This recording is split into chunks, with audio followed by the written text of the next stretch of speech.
Aujourd'hui, nous allons parler de la joie.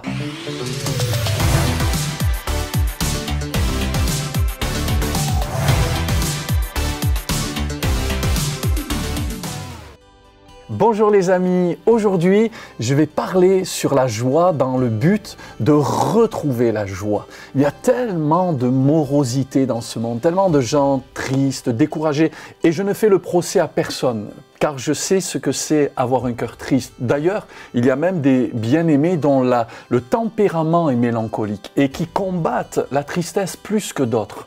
Mais voyez-vous, il est important, capital, de retrouver la joie, parce que la joie, c'est un bon remède, nous dit la parole de Dieu.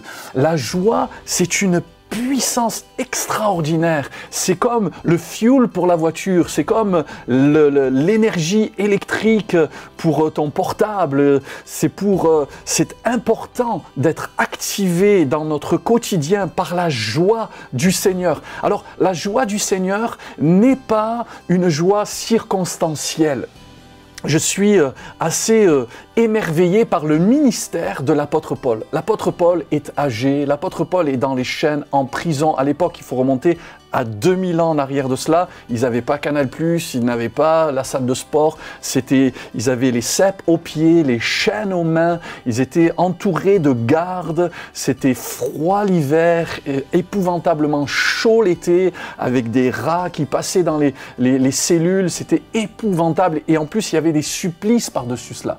L'apôtre Paul avait le privilège de pouvoir à certains moments écrire. Et il écrira à un moment donné aux Philippiens, chapitre 4 et au verset 4, ça c'est un passage tout-terrain.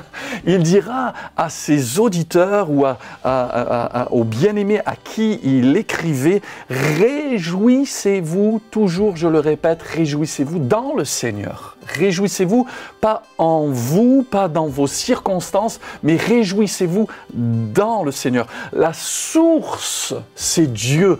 Il y a un passage dans le livre des psaumes qui dit « Ceux qui chantent et ceux qui dansent s'écrient, toutes mes sources sont en toi. » On ne peut pas danser, on ne peut pas chanter dans la vie si nos sources sont dans les circonstances, parce qu'il n'y a rien de plus variable, rien de plus inconstant que les circonstances. Nous sommes dans un monde marqué par le péché, un monde déchu, et donc le chrétien, il n'est pas joyeux parce que les circonstances sont à son zénith. Non, il est joyeux parce que Dieu dans son cœur est à son zénith, parce qu'il a une relation avec Dieu.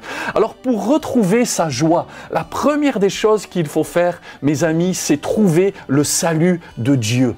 Car il y a une joie extraordinaire dans le fait d'avoir une âme sauvée pour ce temps et pour l'éternité. Je me rappelle de ma propre grand-mère qui me disait que le jour de son baptême, vous savez, la Bible dit « Celui qui croira et qui sera baptisé sera sauvé, celui qui ne croira pas sera condamné ». Le jour de son baptême, par immersion, ma grand-mère me rendait le témoignage que c'était le plus beau jour de sa vie, qu'elle se sentait littéralement porté par le Seigneur. C'était un jour extraordinairement joyeux. Le psalmiste, au psaume 51 et au verset 14, dira « Rends-moi la joie de ton salut ». Pourquoi? Parce qu'on peut perdre la joie du salut. Satan est un voleur et il peut nous voler la joie, ne serait-ce que de réaliser que notre nom est inscrit dans le livre de vie. D'ailleurs, Jésus dira dans les évangiles au chapitre 10 et au verset 20 « Réjouissez-vous de ce que vos noms sont écrits dans les cieux ». C'est formidable, c'est fantastique de savoir que Dieu a écrit mon nom, non pas dans le registre d'une église, mais mon nom est inscrit, est écrit dans les cieux. Alléluia! Jésus est mort pour mes péchés, pour que je sois sauvé, et ça fait la joie de mon cœur. Et mes amis, ça fait aussi la joie du cœur de Dieu. Il est dit dans Luc 15, verset 7, « De même, je vous le dis, il y aura plus de joie dans le ciel pour un seul pécheur qui se repent que pour 99 justes qui n'ont pas besoin de repentance. » La joie du salut, c'est quelque chose d'extraordinaire. Je ne cesserai jamais d'exhorter toute créature à donner son cœur à Jésus parce qu'il y a une joie à vivre dans le Seigneur et de connaître le salut de Dieu et le pardon de nos péchés. La deuxième source de joie, c'est la source de connaître Dieu. mais pas de façon cérébrale et intellectuelle. Je crois qu'on peut intellectualiser Dieu, comprendre Dieu, c'est important d'avoir une foi basée sur de l'instruction, sur de la connaissance, mais notre relation avec Dieu n'est pas une relation intellectuelle, c'est une relation spirituelle et une relation de cœur. Et lorsque nous avons une relation avec Dieu, alors nous avons la joie du cœur. Le psalmiste dira ceci, David était un amoureux de Dieu. Dans l'Ancien Testament, il est le seul le roi David à dire « Je t'aime, ô Éternel, ma force et ma forteresse ». David aimait Dieu. Psaume 16, verset 11, il dira ceci, « Tu me feras connaître le sentier de la vie, il y a d'abondantes joies devant ta face, des délices éternelles à ta droite. » Et littéralement, il y a d'abondantes, ça veut dire en hébreu satiété, rassasié, plénitude de joie devant ta face. Oui, il oint d'huile notre tête et notre coupe déborde de joie.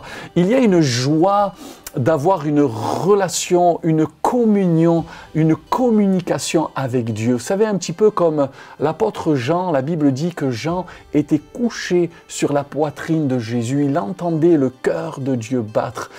On peut avoir une communion avec Dieu. Et la communion avec Dieu, c'est quelque chose qui nous rassasie de joie, c'est quelque chose qui nous satisfait, c'est quelque chose qui nous nourrit littéralement intérieurement. Et vous savez, la prière et la parole sont des sources de joie, car quand je prie, je parle à celui que j'aime, et quand je lis la Bible, c'est celui que j'aime qui me parle. Et ainsi, par la parole et la prière ne sont pas des exercices routiniers, mais sont littéralement des moments privilégiés que je passe avec le Seigneur que j'aime. Alors, la source de la joie, c'est ma communion avec lui, c'est ma relation avec lui, et pour cela, je le loue et je l'adore. Alors, pour retrouver ta joie, trouve le salut de ton âme, et trouve la communion avec Dieu, et tu auras une joie abondante et débordante. Sois béni. Merci d'avoir regardé cette vidéo. N'hésitez pas à liker, commenter, partager, à vous abonner à notre chaîne YouTube. N'hésitez pas aussi à nous suivre sur tous nos réseaux sociaux, que ce soit Instagram, TikTok, Facebook et sur le site de l'Église Ciel Ouvert. À très bientôt!